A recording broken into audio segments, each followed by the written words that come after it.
ধন্যবাদ শেফালী সরকার।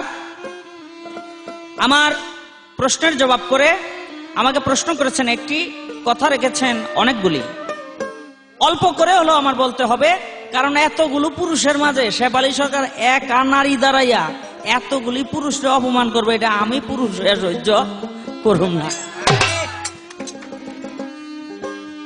কয় হাসরের দিন দুনিয়ার ভিতরে মানুষের পরিচয় থাকে বাবার নামে, হাসরের দিন মার নামে থাকবে কে? এই ঝামেলাটা তুমগো লেগে গেছে।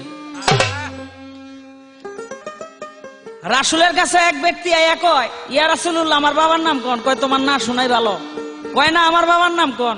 কয় তোমার না শোনাই ভালো। কয় আমার বাবার নাম কোন? কয় তোমার না শোনাই ভালো। আর ওই ব্যক্তি কয়, বুঝি আপনারা পরীক্ষা করার জন্য আসছিলাম, আপনি আল্লাহর নবী কিনা। আপনি যদি আমার বাবার নাম বলতে পারতেন তাহলে আপনার কাছে আমি মুসলমান হইতাম। আমার রাসূল কয়, দেখো আমার তোমার বাবার নাম যদি আমি বলি তুমি কষ্ট পাইবা। বলে আপনি কোন তো পারলে? বলে তোমার বাবার নাম মনে করেন আসলে সমাজের ভিতরের বাবার নাম সলিমউদ্দিন আর রাসূল কইতাছে কলিমউদ্দিন। ওই ব্যক্তি হাইসা দিছে, কয় রাসূল আপনি বলতে পারলেন না। আমার রাসূল কয়, ওরে বেটা তোর মার কাছে গিয়ে জিজ্ঞেস কর তোর বাবা কি। দৌড়ে গেছে মার কাছে, মাগো তুমি সত্য করে বলো আমার বাবা কে? আল্লাহর নবী মুহাম্মদ এই কথা বলেছেন। সঙ্গে সঙ্গে মা চিৎকার দিয়া পড়ে গেল, সন্তান সহ রাসূলের পায়, ইয়া রাসূলুল্লাহ আপনি যে আল্লাহর নবী এতে কোনো সন্দেহ নাই, কারণ আমার স্বামী সলিমউদ্দিনকে রাইখা আমি যে কলিমউদ্দিনের সঙ্গে এই সন্তান জন্ম দিয়েছি এটা পৃথিবীতে কেউ দেখে নাই। এত বছর পর আপনি কি করে বুঝতে পারলেন? তাই আমি মনে করি এই সত্যিকার অর্থে আপনি আল্লাহর নবী। এই যে তোমার স্বামী সলিমউদ্দিন থুইয়া তোমরা কলিমউদ্দিনের সন্তান গর্ভের ভিতরে ধারণ করো, আল্লাহ পাক যদি রোজ হাসরের ময়দানে এই গোপন প্রকাশ করে দেয় তাহলে তোমাদের মতো নারীরা লজ্জা পাবে। এই জন্য আল্লাহ পাক বলে, সে যখন নিজের দোষ ত্রুটি গোপন রাখলো আমিও তার দোষ ত্রুটি গোপন রাখবো। রোজ হাসরের মাঠে যদি বাবার নাম ধরে ডাকি সত্যিকারের, তাহলে নারী লজ্জা পাবে। তাই সেই লজ্জার হাত থেকে বাঁচানোর জন্য বাবার নাম না ধরে যার যার মায়ের নাম ধরে ডাকবো, তাতে নারী লজ্জা পাবে না। বলে গোলাম জাতের বড় কথা সহ্য হয় না নারীর গায়ে। কি কথা শুনাইয়া গেল? মুখ পোড়ায়। হ্যাঁ, আমরা সবাই আল্লাহর বান্দা, আর বান্দা শব্দের অর্থ গোলাম। আমরা সবাই আল্লাহর গোলাম। এই জন্য নামাজের ভিতরে এই যে এরকম করে খাড়াই, কানের ভিতরে আঙ্গুল দিয়ে আল্লাহু আকবার। কি লেগে নামাজের ভিতরে খাড়াই? মাওলা গো তোমার সামনে তোমার গোলাম খাড়াইছে। কিন্তু আমার রাসূল কি কইছে? আমার রাসূল বলছে, কোন ব্যক্তি যদি সেজদা করার হুকুম আমি দিতাম তাহলে যার যার স্ত্রীকে বলতাম তোমার স্বামীর পায় তুমি ভক্তি দাও, সেজদা করো। যদি আমি নবী হইয়া কোন নারীকে কোন সেজদা করার কথা বলতাম কোন মানুষকে, তাহলে নারীকে বলতাম তুমি তোমার স্বামীর পায়ে সেজদা করো। আল্লাহ পাকের প্রেমের জন্য, আল্লাহ পাকের আরাধনার জন্য সৃষ্টি করেছেন আল্লাহ পাক পুরুষকে, আর পুরুষের খেদমত করার জন্য সৃষ্টি করেছে তোমার মতো নারীকে। কোবা শামসু কোবা।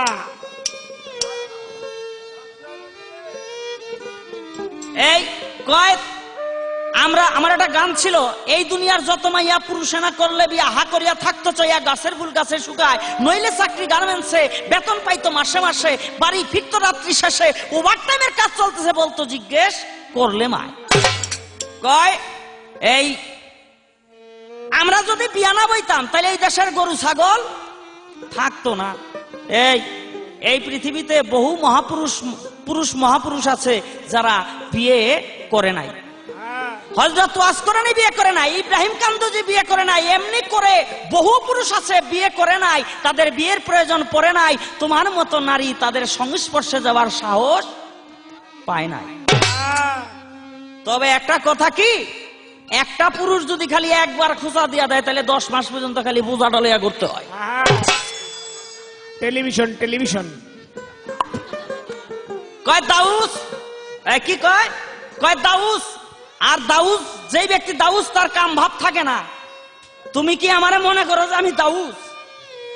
এরকম তোমার মতো নারীরা দাউদ নবীকে মনে করতো দাউস। তাই দাউদ নবী একদিন, মাফ করবেন, মুসা নবী একদিন ওই গোসল করতে গেল নদীর ভিতরে। সেই জামানার নিয়ম ছিল কাপড়ের অভাব, তাই এক কাপড় বইটা বেশি দিন থাকতো। মুসা নবী গায়ের কাপড় চোপড় খুললে একটা পাথরের উপরে রাইখা তারপরে নদীর ভিতরে খালি হাঁটু পানিতে নামছে, পিছন দিকে চাইয়া দেখে ওই পাথরে কাপড় লয়ে দিছে দৌড়, পাথরে কাপড় লয়ে দৌড় দিছে। মুসা মনে মনে চিন্তা করে কাপড় যদি পাথরে লয়ে যায় তাহলে আমি গোসল করে উঠা গায়ে পরবো কি, এই কথা মনে করে ওই পাথরের পিছে পিছে দিছে দৌড়। মুসা যে ল্যাংটা হয়ে গেছে উলঙ্গ, এইটা মুসা নবী খেয়াল করে নাই। দৌড়াইতে দৌড়াইতে পাথর দৌড়ায় মানুষ যেদিকে সেই দিকে, আর মুসা দৌড়ায় পাথরের দিকে। দৌড়াইতে দৌড়াইতে হাজার হাজার মানুষ যেখানে যে মহল্লায়, ওই মহল্লার ভিতরে আয়া পড়ছে। আর মুসা নবীর মানুষ যে মুসা নবীকে দাউস মনে করতো, কামবাপ নাই মনে করতো, দৌড়াইতে দৌড়াইতে মুসা নবীর কামবাপ জাগ্রত হয়ে গেছে গা। অনেকেই বাইরে কামান কামান যারা দেহে তারাই মনে মনে কয় যে আসলে তো মুসা নবী দাউজ না।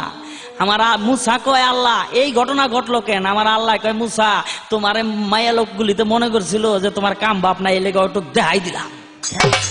খেপান অস্ত্র খেপাই দিছে। তুমি যদি খালি আমার এরকম খেপাও একটু দেখাই দিব। কয় কি এর ওই যে এই যাও মা লক্ষ্মী মা, হ্যাঁ সোনামা যাও মা লক্ষ্মী মা, এটার কি কি কইতাম? এটা বলে আবার ওই আমার নাম লিয়া কয় কয় শাহ আলম বলত। এই কোন একটা পুরুষও বলত না।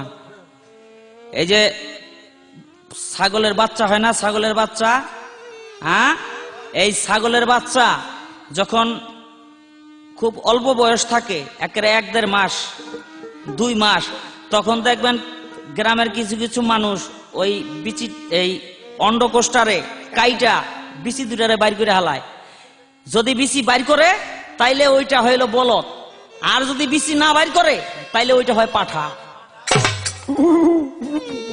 একটা পুরুষ পোলার বিচি বাইর করে না, যার জন্য একটাও বলদ না। খালি তুমি গিয়া দেখো অবস্থাটা কি ঘটে। হায়রে তুই যে আমার ঘরের গিন্নি, তুই বছর জনিল সজনী, আমি তোর মনের খবর কি জানিল সজনী, আমি তোর মনের খবর কি জানি।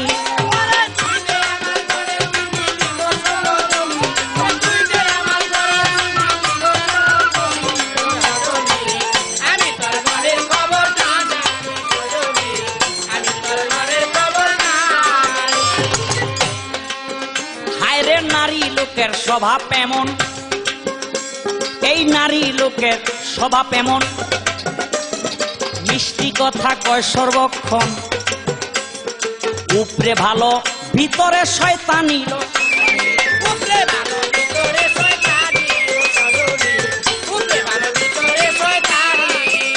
এই নারী লোকের স্বভাব এমন, মিঠা কথা কয় সর্বক্ষণ, উপরে ভালো ভিতরে শয়তানি লো সজনী, উপরে ভালো ভিতরে শয়তানি। তারা দেখিলে পুরুষ হইয়া যায় বেহুশ, ওরে দেখিলে পুরুষ হইয়া যায় বেহুশ।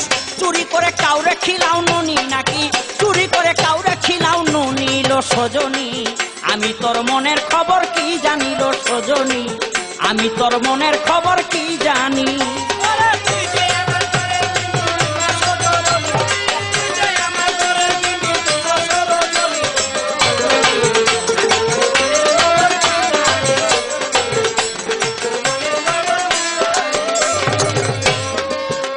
আমি তোমাকে রাখিয়া ঘরে, আমি যাই হাট বাজারে, যাবার বেলা দিয়ে যাই ছোড়া নিল সজনী,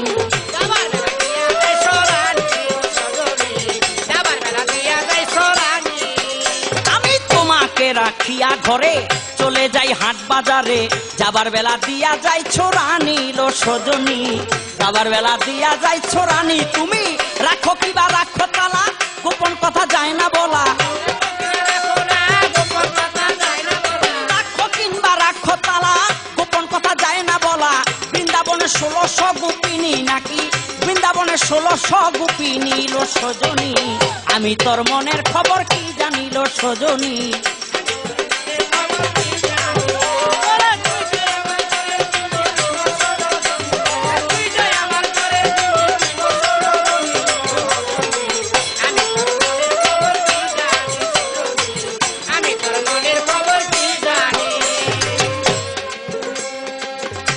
সাথে রাখিয়া ভাও যদি কারো মন জোগাও ধরা পড়লে হবে কলঙ্কিনী তুমি ধরা পড়লে হবে কলঙ্কিনী ও সজনী, ধরা পড়লে হবে কলঙ্কিনী।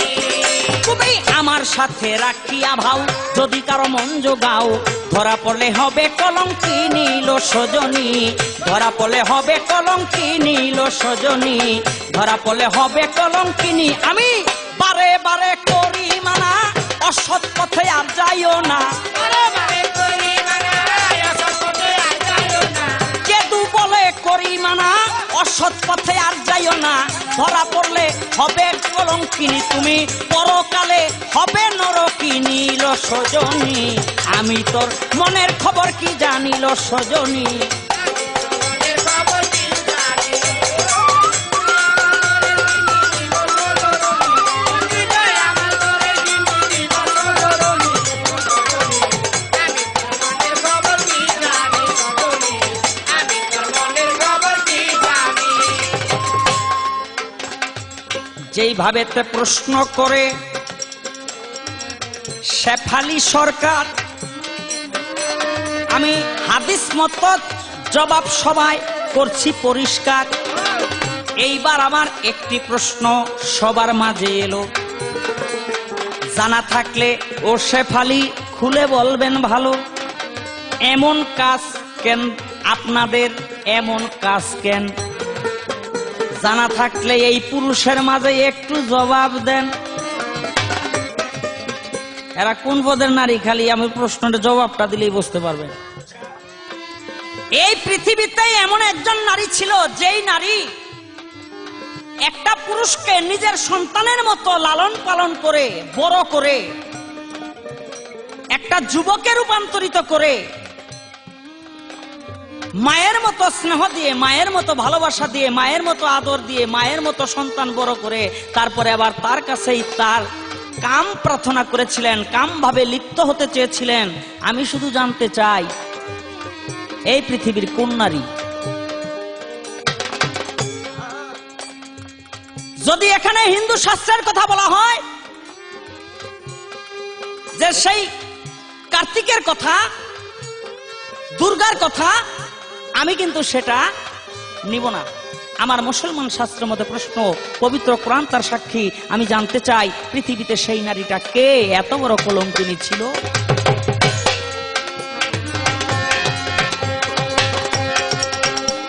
ওরে নারী লোকের স্বভাব এমন, মিঠা কথা কয় সর্বক্ষণ, উপরে ভালো ভিতরে শয়তানি।